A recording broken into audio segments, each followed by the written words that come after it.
अस्सलामुअलैकुम। Welcome to physics R. आज हम अपने 9th लेक्चर में सॉल्व करेंगे radial part of Schrodinger equation of hydrogen atom को।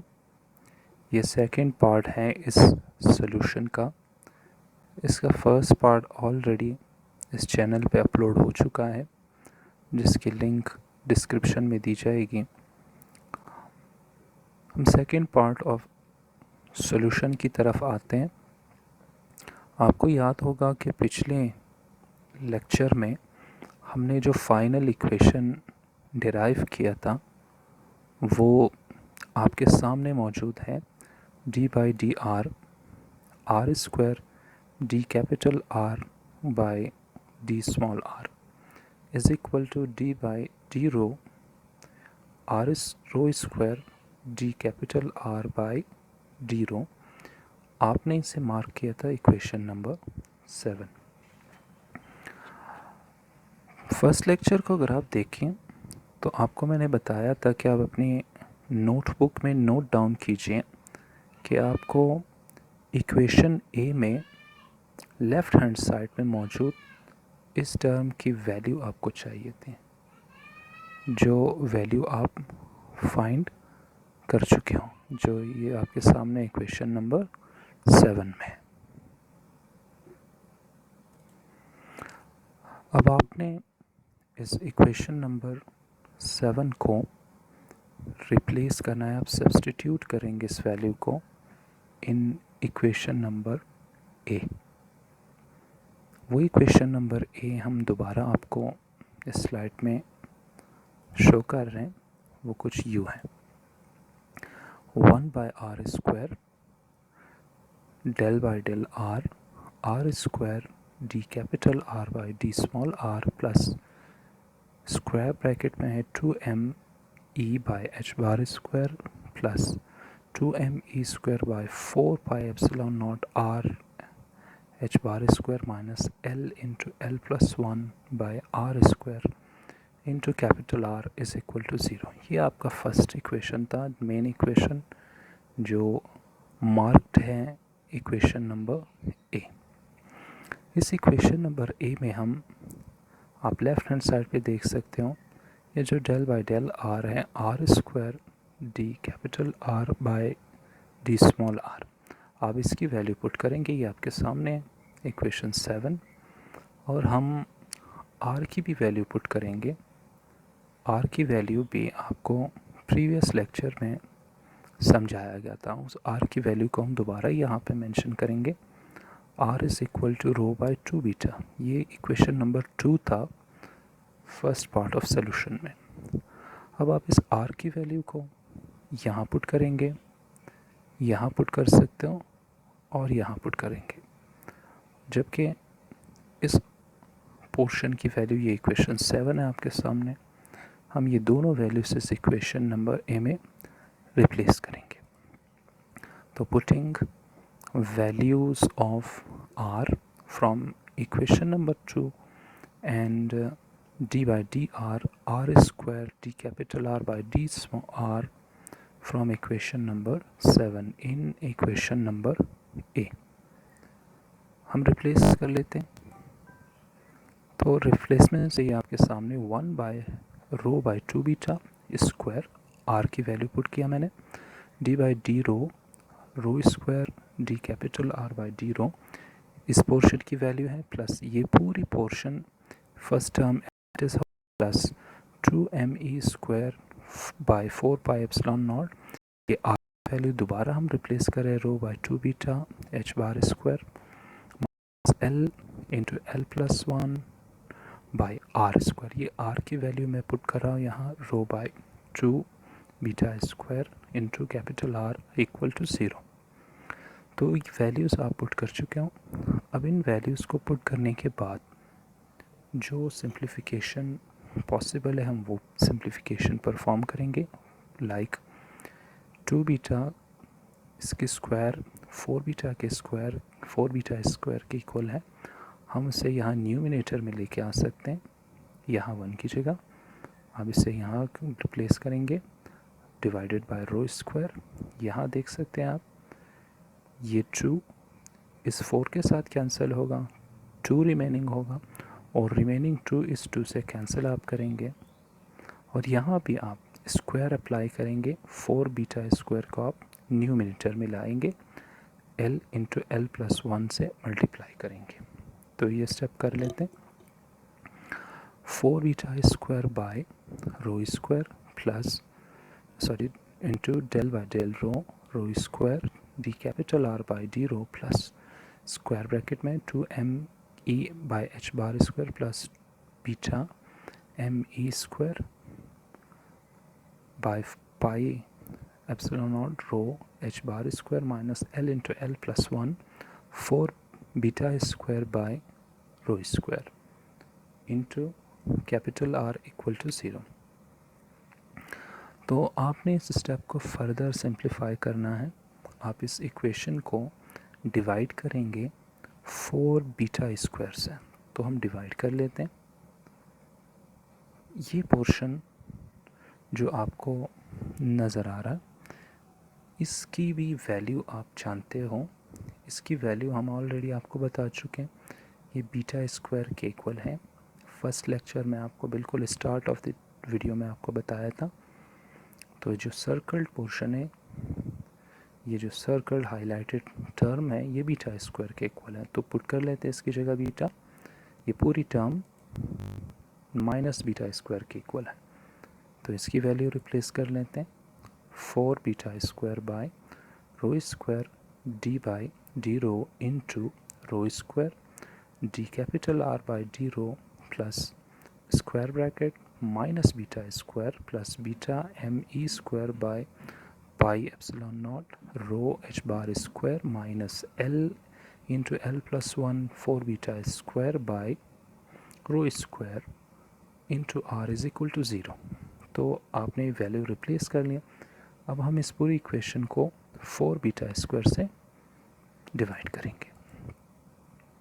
तो ये पिछले स्लाइड का जो लास्ट इक्वेशन था, मैं दोबारा यहाँ मेंशन कर रहा हूँ। ये वही इक्वेशन है जो आपने पिछली स्लाइड के बिल्कुल एंड में आपने पाया था। और इस पूरी इक्वेशन को अब हम सिंप्लीफाई करेंगे by dividing with 4 beta square. Divide करेंगे आप, तो dividing above equation by 4 beta square divide करें। तो first of all 4 beta square by 4 beta square into rho square d by D rho square D capital R by D rho plus minus beta square by 4 beta square plus beta m e square by 4 beta square pi epsilon not rho h bar square minus l into L plus 1 4 beta square by rho square divide करेंगे 4 beta square से into r equal to 0। तो divide आप कर चुके हो। Division के बाद जो टर्म्स कैंसिल हो सकते हैं आप कैंसिल करेंगे, like 4 beta square and 4 beta square cancel होंगे। ये बीटा स्क्वायर इस बीटा स्क्वायर से कैंसिल होगा, बीटा विथ स्क्वायर कैंसिल होगा, और ये 4 बीटा स्क्वायर इस 4 बीटा स्क्वायर के साथ कैंसिल हो सकता है। तो remaining equation will be 1 by rho square d by D rho square D capital R by D rho plus square bracket minus 1 by 4 plus m e square by 4 beta pi epsilon not rho h bar square minus l into L plus 1 by rho square into capital R is equal to 0। अब इस equation में आप left hand side की first term को आप focus करेंगे, इस term को जो सर्कल में इनक्लोज्ड है, D by D rho into rho square D capital R by D rho. इसे हम सॉल्व कर सकते हैं by applying product theorem of derivative. तो इसे हम सॉल्व करेंगे okay by using product theorem. तो सॉल्व कर लेते हैं। 1 बाय रो स्क्वायर अप्लाई करें, first term as it is rho square, derivative of second term D square of R by D rho plus second term as it is and derivative of first term d rho square by D rho plus square bracket में ये पूरी term आप as it is mention करेंगे जो पिछली step में मौजूद था। सिर्फ आपने यहाँ first term as it is, derivative of second term plus second term as it is, derivative of first term. अब जब आप डेरिवेटिव लेंगे तो यहाँ आप देखिए D rho square by D rho, आप इसकी डेरिवेटिव लेंगे तो आपको मिल जाना चाहिए सिर्फ और सिर्फ 2 रो। तो इसकी डेरिवेटिव हम ले लेते हैं, तो वो डेरिवेटिव 2 रो के स्क्वायर के बराबर होगा, 2 रो के equal 1 by rho square into rho square d square capital R by D rho plus d capital R by D rho 2 beta plus remaining term जो कि आप स्क्वायर ब्रैकेट में देख सकते हो वो आप एज इट इज़ मेंशन करेंगे।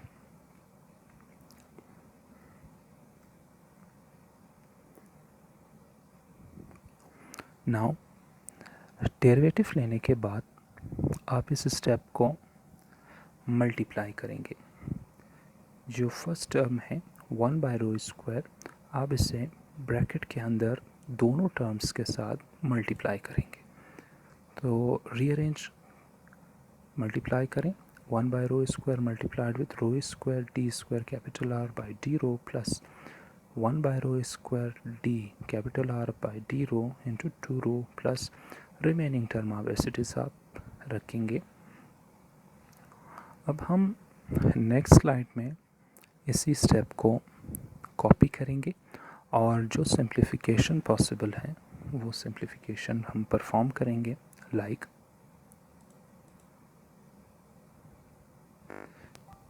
ये आपका इक्वेशन है, तो इसमें आप देख सकते हैं रो स्क्वायर से कैंसिल होगा, रिमेनिंग टर्म होगा d square R by D rho plus ये स्क्वायर ऑफ रो इस स्क्वायर इस रो से कैंसिल होगा, तो remaining 2 by rho d capital R by D rho plus जो टर्म्स स्क्वायर ब्रैकेट में है वो एज इट इज़ रहेगा। आप ये सिंप्लीफिकेशन के बाद आपको ये स्टेप मिल चुके हैं। अब इस स्टेप में जो आप सिंप्लीफाई करके हासिल कर चुके हों, आप ज़रा गौर कीजिए स्क्वायर ब्रैकेट के अंदर। स्क्वायर ब्रैकेट में हम एक छोटी सी रीअरेंजमेंट कर चुके हैं। आप देख सकते हो फर्स्ट स्टेप में रो डिनोमिनेटर में मौजूद था, मैंने इस डिनोमिनेटर को यानी रो को सेपरेट करके मल्टीप्लाई करवा दिया। ये देखिए m e square by 4 beta pi epsilon naught h bar square 1 by rho, तो रो मल्टीप्लाई करेंगे दोबारा यही स्टेप आपको मिल जाना चाहिए। इस स्टेप को परफॉर्म करने का मकसद क्या है? m कांस्टेंट है, mass of electron, e square charge of electron constant है, 4 कांस्टेंट नंबर है, बीटा ये भी कांस्टेंट है, पाई कांस्टेंट है, एप्सिलॉन नॉट कांस्टेंट है और h बार स्क्वायर भी कांस्टेंट है। तो इस तरह ये पूरी टर्म जो सर्कल के अंदर मौजूद है ये सब के सब कांस्टेंट है, तो ऑल टर्म्स आर कांस्टेंट। सो इन सारे टर्म्स को आप रिप्लेस करेंगे बाय सिंगल कांस्टेंट। वो सिंगल कांस्टेंट क्या हो सकता है? हम वो सिंगल कांस्टेंट इमेजिन करेंगे और वो सिंगल कांस्टेंट होगा लेट ये पूरी जो टर्म है m e square by 4 beta pi epsilon naught h bar square is equal to alpha.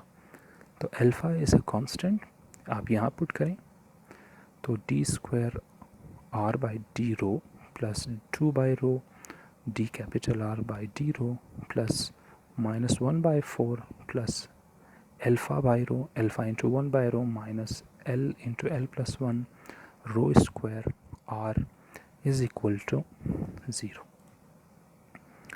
अब आप इसे थोड़ी सी रीअरेंज करेंगे, इस स्क्वायर ब्रैकेट के अंदर जो टर्म्स हैं इसको रीअरेंज करेंगे। D square R by D rho plus 2 by rho d capital R by D rho plus alpha by 4 minus l into L plus 1 rho square -1/4 into capital R equal to 0। ये rearrangement हो चुका। अब हम इस equation को further solve करेंगे। कैसे? रो की वैल्यू पुट करेंगे। तो फर्स्ट हम हायर लिमिट्स पुट कर रहे हैं। If rho approaches to infinity then equation 8 becomes. आप ज़रा ख़ुद देखिए, अगर मैं इक्वेशन 8 में रो यहाँ रो की जगह इन्फिनिटी पुट कर दो तो 2/रो इज़ इक्वल टू 0, तो ये टर्म 0 के इक्वल होगा। यहाँ में अगर रो की वैल्यू इन्फिनिटी पुट करो तो α/इन्फिनिटी इज़ इक्वल टू 0, ये भी पुट करेंगे तो 0, तो आपको सिर्फ एक टर्म मिल सकता है स्क्वायर ब्रैकेट में -1/4, और ये first term as it is रहेगा। तो इस तरह आपका इक्वेशन रिड्यूस होके न्यू इक्वेशन आपको मिल जाता है d² capital R by D rho minus R/4 equal to 0। ये इक्वेशन नंबर 9 है। इस इक्वेशन नंबर 9 का आप जनरल सोल्यूशन लिख सकते हो। ये आपके सामने equation number 9, d² R by D rho minus R/4 equal to 0। अब इसका आप जनरल सोल्यूशन लिखेंगे। वो जनरल सोल्यूशन कुछ ये होगा कि at rho approaches to infinity the acceptable solution of equation 9 is. इस तरह का सोल्यूशन हम अपने प्रीवियस लेक्चर्स में, अपने प्रीवियस अपलोडेड वीडियोस में तफसील से कर चुके हैं।